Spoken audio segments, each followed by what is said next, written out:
Welcome to the milk bar. Welcome to the milk bar. Welcome to the milk bar. Welcome to the milk bar. Welcome to the milk bar. Welcome along to episode 702 of the Milk Bar. Jason Forrest here with you as ever. And coming up on the show this week, we'll be hearing from the happy traveller, Marcus Proctor. He's letting us know about his book, which documents his 6 years backpacking around the world. We'll also be hearing from Shappi Khorsamdi, having a natter with her and the team at Nationwide about Money Mules, and also having a bit of a giggle along the way on a difficult subject. On top of that, we've got Chris Amoo joining us from The Real Thing. Of course, they launched in the 70s. They've recently put out their first studio album in 40 years, and they have a Christmas song, so we'll be hearing from them. And on top of that, we'll also be finding out what's going on in the world of Martine McCutcheon as she gets ready to celebrate the 20th anniversary of Love Actually and help make Christmas work well with One for All gift cards. That's on the way on the show this week.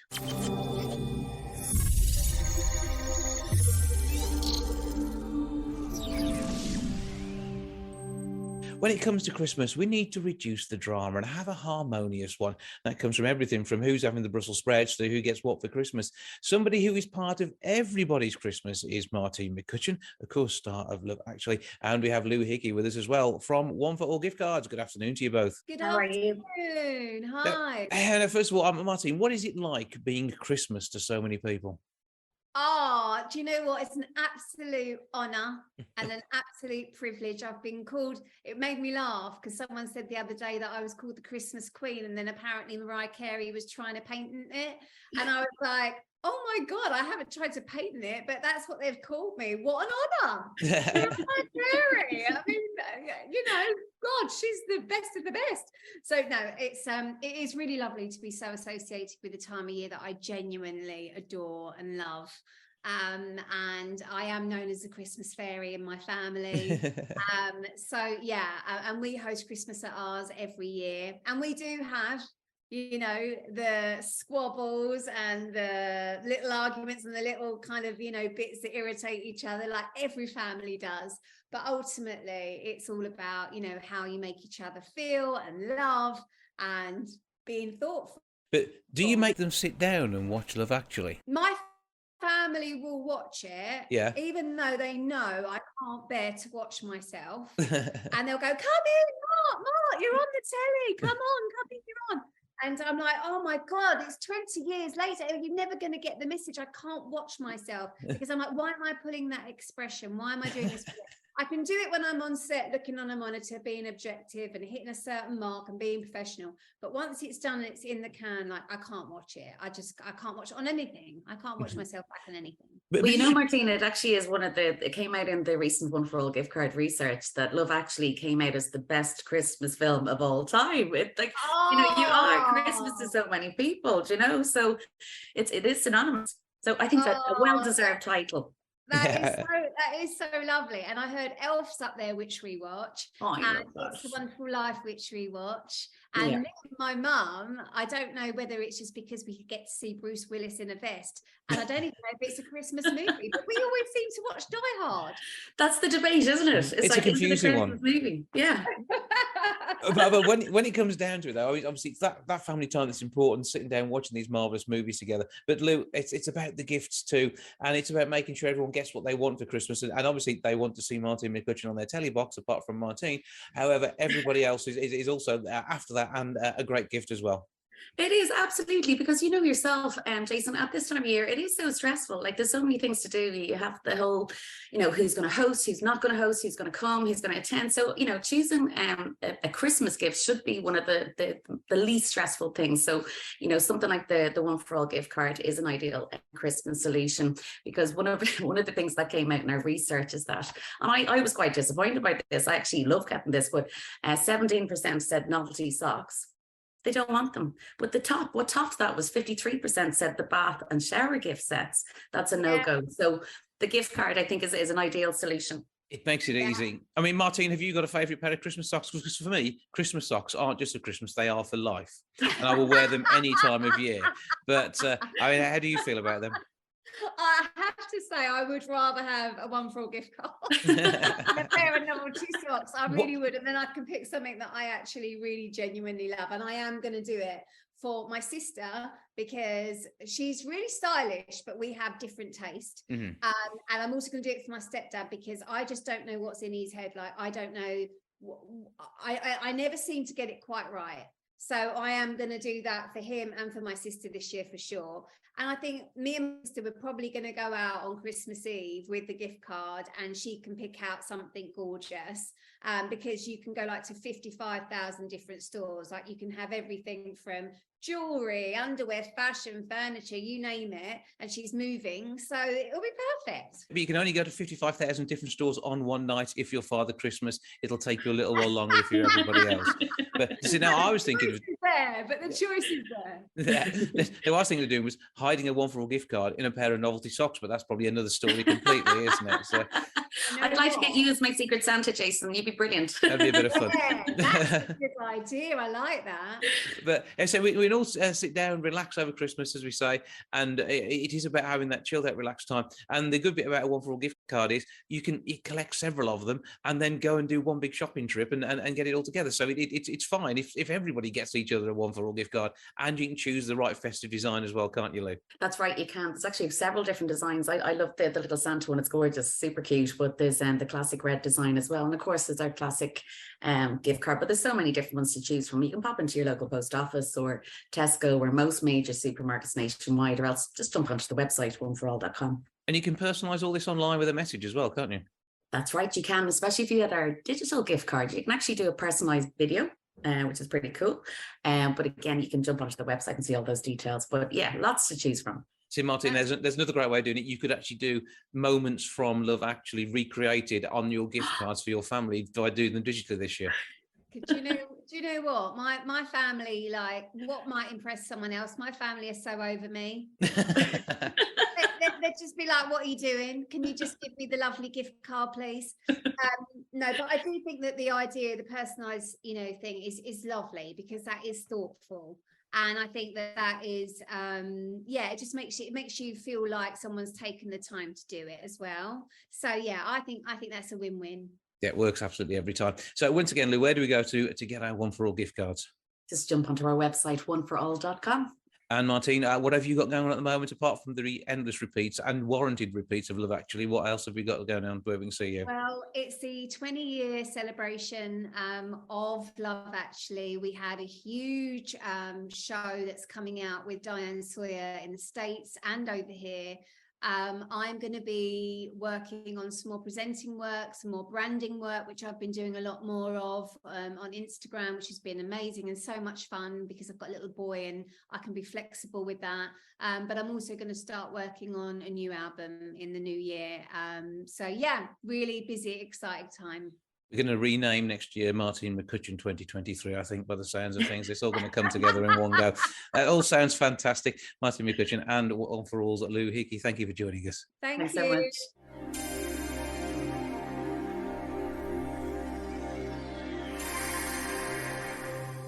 50 years after they first formed, The Real Thing are back with an amazing new song for Christmas. I'm joined now by somebody who shares his name with Christmas, effectively, Chris Amoo. Good afternoon, sir. How you doing? Your name Christmas after me, by the way. Just so that you know. The scary bit is it's 40 years since your last studio album. That's the bit that's worrying me. Yeah, basically, we've had record singles out in that time, but not an album. That's the way it goes in this business. Sometimes when you're in the control, when somebody else has got control of what you're doing, you're really at their disposal. We're very, very fortunate, and I think that the music business is fortunate that times have moved on and record companies no longer have ultimate control over what you do and what you don't do. And that's why we've been able to come up with this brand new album now. Yeah, because we've got a lot of people who are releasing stuff independently, and for new artists, that is, the ability to be able to do that is amazing. But when it's someone who's established like yourself, again, that makes even more potential, doesn't it? Because you have that complete creative control, and you can speak to your audience in a way that you've been stopped from doing so in the past. That's fantastic that you should say that, because that's exactly the truth. You know, basically, our audience, the real thing, have been dormant for a long, long time. Not on, you know, obviously we do festivals and we do all that, you know, we've done a lot of television and things like that, but it's just getting that new product out so that people have got an idea. People who liked you then and people who have liked you over the years have got a chance to sample what you are doing now. And that's something that we never had control of before, and didn't have control of even to some extent when we were actually recording properly, you know. But I mean, it's always been an amazing sound that you've had. And I say, you've been working in the industry since I was born, basically, because I was born in 72. But yeah. I remember your music from when I was a kid growing up. And it's just an inspirational sound, and a band who've been out there really just putting yourselves on the map and inspiring others. Yeah, look, it's something that we always wanted to do from when we were kids ourselves, you know. And we never ever had anything else on our mind but doing this. And the fact that we've been able to do it for so long, I mean, forget the records and forget everything else. The fact that we've actually been able to have a career in show business, for me, is success in itself. The rest is icing on the cake, you know. Yes, we had great records and it's given us great success. And it's fantastic to be in the position that we're in. But believe you me, it's like we just enjoyed being able to make a career out of show business. But your success isn't just limited to the music. I love the fact that you've been having some brilliant times with your wolfhounds, your Irish wolfhounds this year. Yeah, showing dogs is something, once again, that I've done for over 40 years now. And that is my getaway and my stress reliever, shall we say. It always has been. And it's a fantastic hobby to participate in. Gives me a lot of enjoyment. And yeah, once again, we've been very successful at it. Well, I say, we expect nothing less than success, whatever project you're working on, because I know you've set yourselves high standards and always have done. And whether it's the songs that we hear from yesteryear still on our radios, day in, day out, or this latest Christmas offering. So explain why you are now entering into the world of Christmas music. We always wanted to do a song, and Eddie and I always wanted to write one, but it was basically when you were sort of with a record company and things, you had to have some kind of gimmick behind it. You had to write in a gimmicky type of way, or you were directed to. So it never appealed to us because I've never been into gimmick music, and I never will be. It just doesn't resonate with me. And so we always sort of shied away from it, but it was something that we always wanted to do. So basically, when I started writing the album, the new album, it was during lockdown. And I thought to myself, it's just this little ditty came into my head, you know, and I thought, this really would make a nice Christmas song without being gimmicky. It's just a nice, happy song about Christmas. And that's how it came about, you know, when during lockdown, while I was penning songs for the album. And we never put it on the album for obvious reasons. We wanted to keep it unique for Christmas. So yeah, it's the first time we've had really the control to be able to do the type of Christmas song that we want to actually do. Yeah, because your music has always been really cool music, and it's always had, you know, that feeling to it. So does this tell us a bit about your personal Christmas? Christmas is a happy time, and the build-up might be stressful, and the aftermath is certainly stressful when you've got to tot everything up. But it's a happy time, and so therefore it should be, for me, a happy song. And I'm happy over Christmas, and I hope that the song makes people happy over Christmas. Well, we will hear it in a short while's time. But before we do, I mean, you're in the depths and coming towards the end of a 55-date UK tour. But you've got a really big show. I mean, we've missed talking about the Midlands shows, but you've got a massive one coming up at the London Palladium on the 20th of January. So this is well worth a bit of talking about, because this is Christmas gift ticket time, isn't it? I think this is going to be on people's shopping lists. Well, once again, it's a list. it's something that comes off the bucket list. It's something that we've always wanted to do. Not with a great desire. It was just the London Palladium, but it's so iconic. That when it comes up, it really gives you a buzz to think that you're going to be headlining there.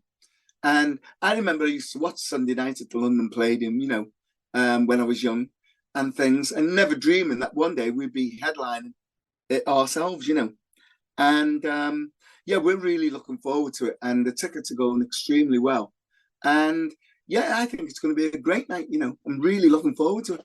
And with everything from your roots in Liverpool, the Toxteth, your home growing up, and an area I know a bit about because I lived on Smithdown Road when I was a student on Fell Street, just down there. Brilliant. So it's a city which has sort of produced so much vibrant music the same way as the Midlands has, and I think it's great that you are able to spend time with the likes of John Lennon and back in the day. So your music really has got great pedigree, and I think you continue to bring that to the fore here, aren't you? Yes. Well, Children of the Ghetto, basically, as far as we're concerned, Eddie and I, it's the best piece of music that we've ever written. It's the most important song to the group that we've ever recorded. And it means more to us than any other song that we've ever done. Simply because when you listen to Children of the Ghetto, the real thing are the lyrics. It is our upbringing. See, we were listening. I was brought up on Marvin Gaye and Curtis Mayfield. And all them type of bands, when they started coming out with their music, which told a story about the ghettos in America and where they were from and growing up in them ghettos and their experiences growing up there. And basically, we used to look at these guys and they looked like us, They looked like us. They were black, they were American, and they just looked like we look. And that's what gave us the inspiration to be in this business in the first place. And we realized, Eddie and I realized very early on, that we would like to write about our experience growing up in our area, inner city area in Liverpool, because we had a story to tell as well. And that's how the song Children of the Ghetto came about. And if you notice on our new album, there's a quadrilogy of songs, which the main one is Children of the Ghetto. There's another 3 songs which are all intertwined about our experiences and young black people's experiences growing up in the ghetto areas all over the world. And so basically, it's very important to us, and that's how Children of the Ghetto came about, Well, I mean, it's like amazing music, such passion, and there's always a story behind the songs, whether it's a truth about life or whether it's something that you're trying to get across. And we look forward to hearing more of that. We've got a studio album today for the first time in 40 years. Fingers crossed, it won't be too long before we get another one. It doesn't take another pandemic to get you into the studio to do it. But give us all the details of where we can find the current stuff before we listen to Christmas time. Yeah, well, you can find the current stuff and you can download it on Amazon, iTunes, Spotify. You can also buy the physical CDs from the Real Thing shop off our website, and which is the official realthing.com. And you can hear and see a lot of videos covering the new material if you follow us on Facebook. Simple as that. Look out for The Real Thing, because when it comes to amazing music, you absolutely certainly are. Chris Amoo, thank you for joining us. Have a great Christmas, and we look forward to the fact that you're going to be playing one of the biggest venues in the nation at the Palladium, and more tours in the not too distant future too. It's been really great talking to you, man. Really, really nice. Honestly, I mean that. It's been really nice.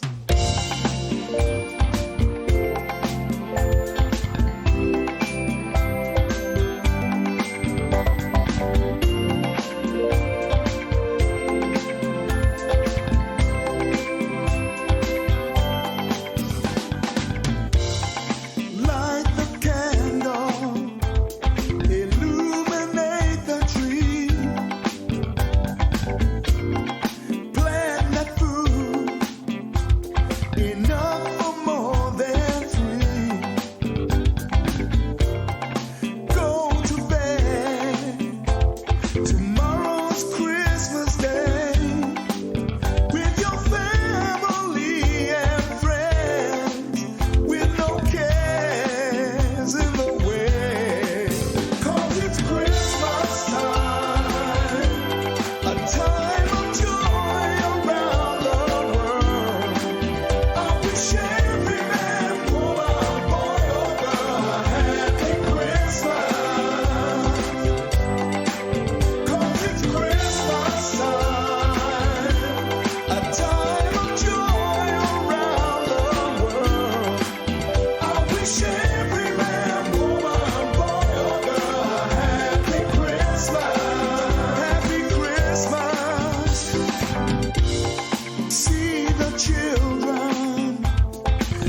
44% of young people would consider allowing somebody else to use their bank accounts if they were offered cash and a percentage to do it.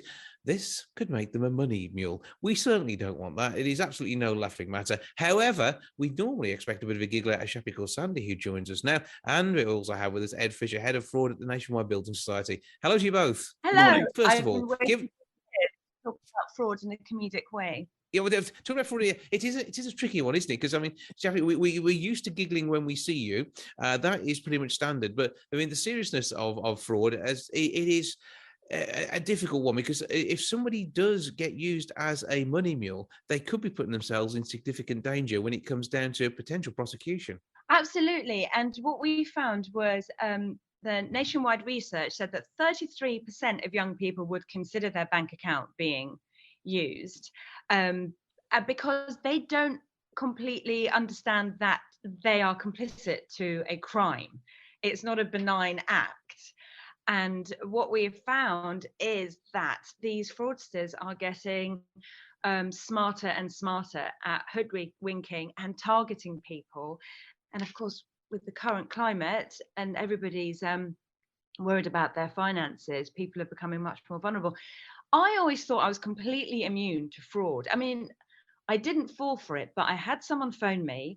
They knew my bank account, a number, they knew my name, they said they were from my bank, and they said that they knew my address, and they gave me a very convincing story of fraud within my account, and that I should move my account to the account that they were about to give me, and within 24 hours it would be returned to my bank account once their systems had been made safe.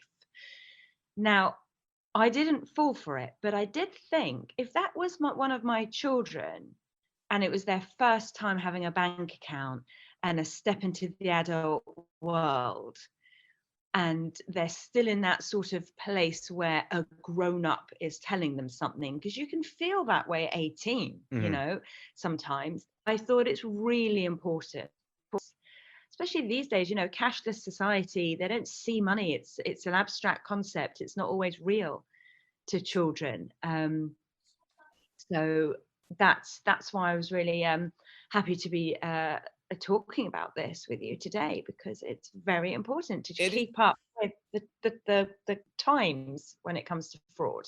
Okay, I'll get you to do a stand-up routine to make us feel better in a moment's time, because this is scary as hell, isn't it? I mean, Ed as well. I mean, nationwide at the forefront of this research, and really trying to protect not only your own customers, but highlight this to absolutely everyone, that there is a chance out there that somebody could be trying to get you involved. And it could be anything. They could be trying to put drug payments through your account. It could be a larger scale. It's not just that prince from somewhere halfway around the world who's got all his inheritance to money launder, who's been emailing for the last decade and a half. There are more real people out there who actually are not going to be as secretive and are not going to do anything other than convince you that they are making a safe move around your accounts. And that's exactly it. Yeah, they're bold. They're very bold. And when we think of a scam, we will typically think of the victim. But of course, the victim will need to send the money somewhere. And what people aren't necessarily thinking is that they're not necessarily sending it to the criminal directly. The criminal wants to stay under the radar. So they're going to be enlisting other people to receive the money and also scamming them. And it's a really nasty crime because, of course, you are a victim. But at the same time, as Shappi said, and as you said, it has the effect of making you effectively aiding that crime. And you really don't want to be involved in that, because you have no real idea as to where the money's from, how that money was earned, what terrible things might have happened to get that money, and where the money's going and what it's going to go on to funding. So you certainly don't want to be a part of that. And, you know, it can be quite a frightening experience. And I think the main thing that we want to get across to people is that, you know, you see these job ads, you see these things on whether it's social media, the internet, you know, don't believe everything you see. You know, easy money doesn't come easy. You do have to work hard, you know, for your earnings. And if you do think that you got involved in something that you shouldn't, the most important thing you can possibly do is tell someone. Tell your parents, tell your friends and family, tell your bank or building society, tell the authorities, because whatever is going on will need to be investigated and resolved. Yeah, and if you've got suspicions that it is something illegal, absolutely tell the police. As soon as you come forward, they will know that you are less likely to have been involved in the entire chain of things. If they find you later on, there's going to be a lot more investigation before they find out that you've been duped. And as Shappi was talking about there, she had somebody try and get access to her accounts to get her to transfer money out. And once you give someone access to your accounts to transfer money in and use it as a way of hiding cash and where it's originally sourced from, they can actually do anything at all in your name, and they could easily be taking out additional loans or other financial products that you're just completely unaware of. Well, absolutely. I mean, and in simple terms, and there's so much that, of course, nowadays can be done with some information that is passed around. But I think another way to look at it is, you know not to carry someone else's bag onto a plane. You understand that you would be held responsible for what's in the bag, and it's the same with your bank account. You will be held responsible for what's in the account. But as you say, it's about telling someone. If you get involved in something, you might have thought it was a job. You might have thought you were going to earn a fee. The sad thing is the fee probably won't turn up, because they won't want to share their ill-gotten gains with you. But absolutely, it's tell someone, get it launched, get the investigation launched, so that you can make sure that you're part of the solution, not part of the problem. And Shappi, I mean, this is something which, I mean, you must worry about as far as a family point of view, that somebody could try and do it to you again, or your kids at the point which they do have bank accounts. And it is so easy sometimes to get taken in, and sometimes it can be through a friend of a friend as well, who's already been duped, and that may make it seem all right. Yeah, actually, my children were with me when a young woman that we met told us that her and her mum had been done out of £20,000 because somebody phoned and said that they had information, the police had information on them, that you have been committing fraud and you have to immediately pay this amount. Now, that sounds like, come on, no one would fall for that. But this, young woman, she just graduated from university. She'd moved back in with her mum, and her mum freaked out because the person sounded very authentic, and they transferred £20,000. He frightened them. He said, the police are on their way to arrest you. And, you just need to be a bit more savvy and aware about confidence tricksters. I think so often we're so worried about causing offense to anyone that sounds authoritative in any way. And we have to be very confident in our own doubts that a professional would not behave that way. A professional would not ask you for money and frighten you like that. The police don't operate. You can't get rid of an arrest warrant once you've paid a fine. I'm laughing, but in that moment, this young woman who we'd done a pottery class with, in case you're wondering how we met her, and her mum were frightened because this person had so much of their details. They thought to themselves, well, if there has been some fraud with our tax, that was it. They pretended they were from HMRC. Then we can pay this now to stop this arrest, and then we can sort it out. And of course, they never saw that money again. I get a number of calls a week, which is an electronic person ringing up to tell me that I've committed tax fraud. And I know I haven't, because all my stuff is PAYE. I can't possibly have done, and I wouldn't do that anyway, because I'm a nice person. And it is harder when someone like yourself, who's probably working and having to do an annual return regularly. And, it is easy to catch out maybe a small business owner as well. So it doesn't make it simple. That is such a good point, because I have the absolute, I'm trying to get better, but I'm not good with money. I'm not good with all the terminology around tax. I have a man and I give my accounts to. So when I got a text from purporting to be from HMRC saying tax fraud, I absolutely freaked out. And I emailed it to the police, to the accountant, to the mayor, to my mum. It's really frightening when you get a sudden thing. And then they all reassured me that these are fraudsters, and this is the reaction they want, because there was a message to call back, and they probably would have given me a bank account to give my life savings to. So, with children, with my children, my generation were always taught about stranger danger, right? But actually, you have to go a step further and say someone doesn't need to be a stranger for you not to get into their car. It's got to be someone that you just don't know very well, hasn't been to your house, your mum doesn't know, your parents or whoever doesn't know. Likewise with being robbed it's not just a mugger in the street now, it's online. So you have to be aware of it, and you have to make your children aware of it from a very young age, of how these sort of crimes work, that crimes aren't just someone snatching your phone off the bus. It's online on your phone. They have your details, and to be very, very aware. So moments away from Shappi doing us all of her fraud material to make us giggle. Right ahead, before you do that, give us the info where we can find out more about avoiding being a money mule and the fraud protection that's advice that's there in Nationwide. Yeah, absolutely. I think Shappi's put it perfectly. It's not the mugger that we have to look out for. It's the people online. It's the fake ads. It's the guy sitting on top of a Ferrari saying you can do what I did and you can get rich quick. Just click here, sort of thing. So we've got to be aware. If you want to find out more, just go to nationwide.co.uk. And at the search bar at the top, just type in mules and you'll come up with some articles about mules. There's also an independent website, moneymules.co.uk. And that's got lots of great information too. Jason? Yes? I have one joke for you. Okay. It's not fraud related, but I made it up and I'm really proud of it. My friend's allergic to rice. He's basmatic. Okay. I've just cancelled myself. Okay, I enjoyed that, and that certainly wasn't fraud when you told us it was comedy, so that's what counts. Ed Fisher, head of fraud at Nationwide, and Shappi Khorsamdi, thank you both for joining us. Thank you.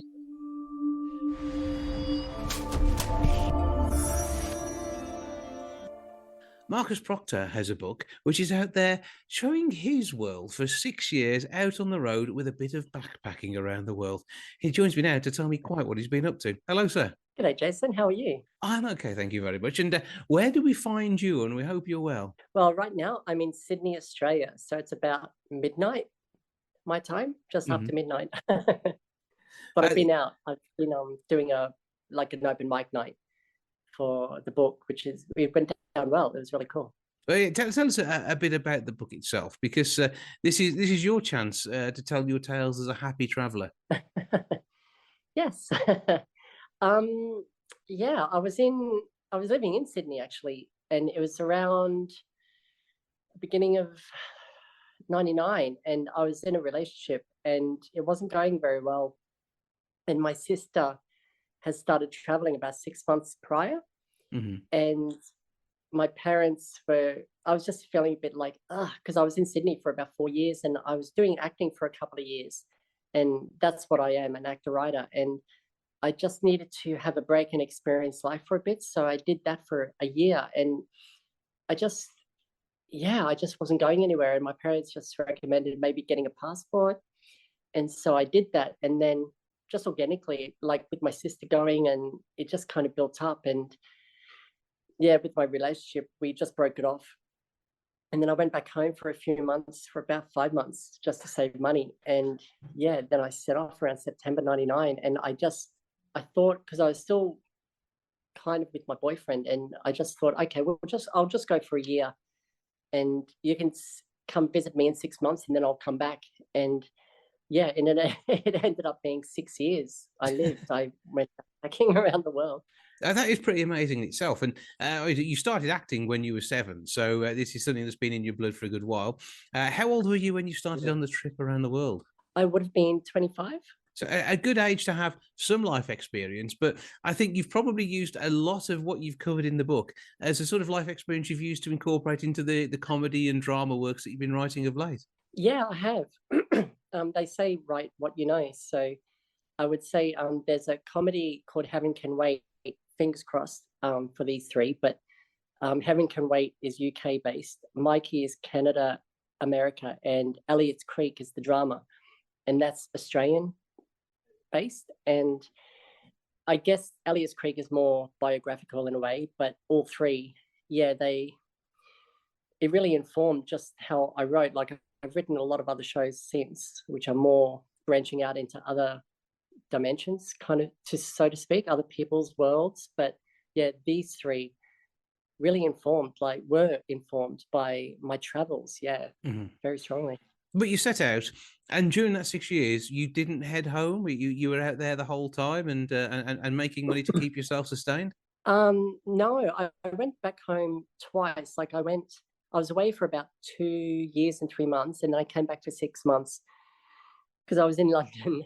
Most of the time I was in UK actually, and London, and I connected very well with London. I had a beautiful time, and I really came out of myself. Like they say, when you're 25, your brain is fully formed, like it's matured, like you become an adult really at 25. And it was a good time to really go out and experience the world. And I was a bit shy, or very shy with dancing, and I'm a social guy, but also just like I had a bit of, I just really wasn't myself.